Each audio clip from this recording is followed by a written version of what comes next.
Meni jedan od najinteresantnijih momenta je rasprava sa zvaničnim profilom američke ambasade u Beogradu, koji zapravo imaju dobar smisla za humor koga da je radio i prihvatili su šalu na svoj račun, čak i kad se Hirošima i Nagasaki u pitanju, ne znam koliko se to vidi publika, da li se vidi tekst, da se ne vidi, da. Sve u svemu oni su zapratili Milenu na Twitteru, meni je to bilo interesantno s obzirom da je zvanični verifikovani profil u pitanju i onda sam im postavio pitanje mačke, jeste li to mene zapratili onomad kad sam rekla da znam ko je upucao Kennedy-a i da Merlinka mnogo laje kad popije.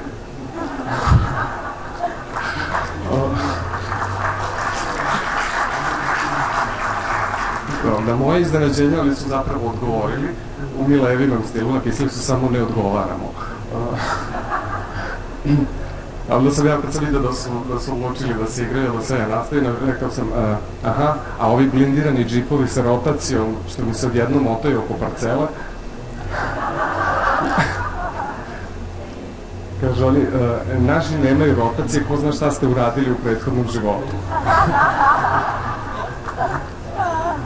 Ja rekao, a ova crvena tačka što mi šeta po spomeniku, nismo sigurni, ali pošto smo mi pomenuti, sutra će sigurno pojaviti naslov Mystery of the Red Dot. Onda su prestali da odgovaraju kad sam im napisao, samo se vi igrajte sa mnom, ali mene će da brani pola Hirošime i ceo Nagasaki, ako me razumiju.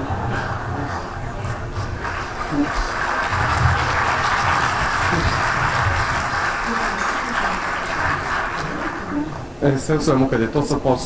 kad je uzelo maha, kad je počelo više ljudi da prati, onda sam ja u nekom trenutku shvatio da zapravo imam, da sad to više nije samo šala, nego da postoji neka društvena odgovornost u smislu da to puno ljudi prati, da to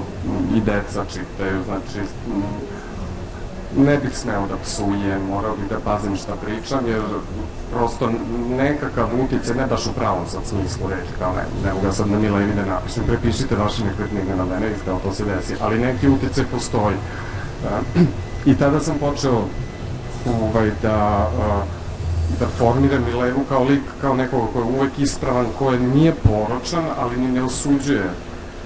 druge poroke i neko ko će se baviti isticanjem grešaka, nepravde, licemerja, laži, jer mi smo svi na nacionalnom nivou u celom regionu skloni da zaboravljamo stvari, mi stvarno imamo pamćenje akvarijumske ribice i ako se ljudima ne ponavlja nešto, oni će to ili prihvatiti kao normalno ili će potpuno zaboraviti. Naravno sam opet zaboravio koju onda sam vremenom shvatio da postoje određene teme i određeni likovi na koje su ljudi osetljivi,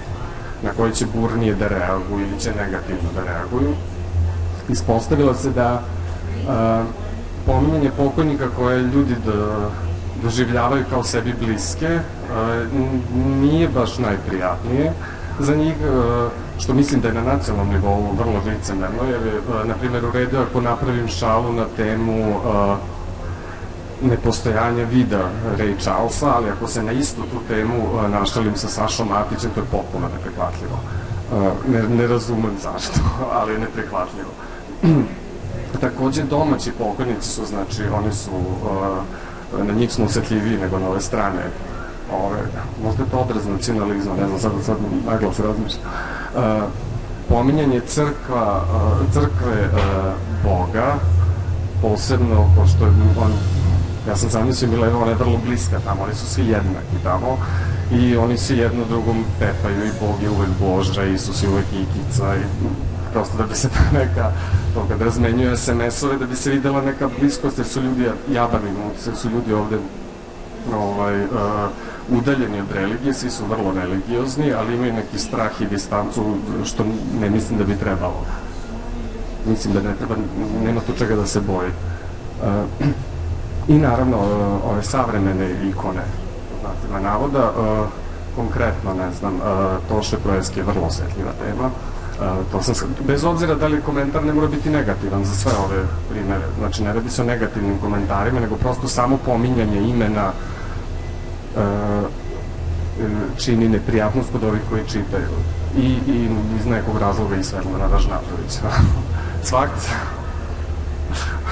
Ne, Ceca je moja drugarica i svaki put kad je pomenem, koliko god to bilo i šaljivo i ona se smeje, ljudi reaguju, ja samo čekam da se bakljama se pojavi ispred stana.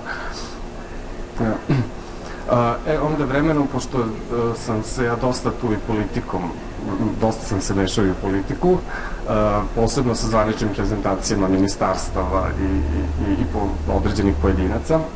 onda su se vremenom pojavili određeni pritisci na, sad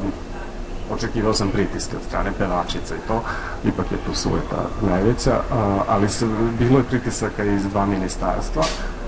što je naravno rezultiralo samo još većim intenzitetom s moje strane. Ja sam ne znam, i ovo vidite, evo, šta ćeš vidjeti,